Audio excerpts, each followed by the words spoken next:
isi ayam yang telah dipotong dadu. Saya dah bubur garam, kunyit dan juga cukup rasa. Masukkan bawang merah, bawang putih dan halia ya.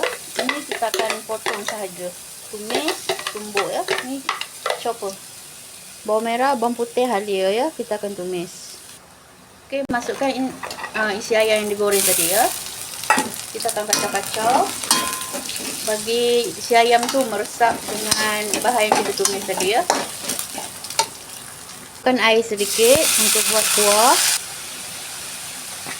Ini saya guna lada hitam ya. Kita masukkan sedikit sos tiram. Masukkan cili hidup merah dan cili hidup hijau ya. Okey, macam ni ya. Dah nak siap ya. Ayam masak kicap kering. Okey. Ini menu sahur saya. Alhamdulillah kawan-kawan. Ayam kicap kering kita dah siap. Okey.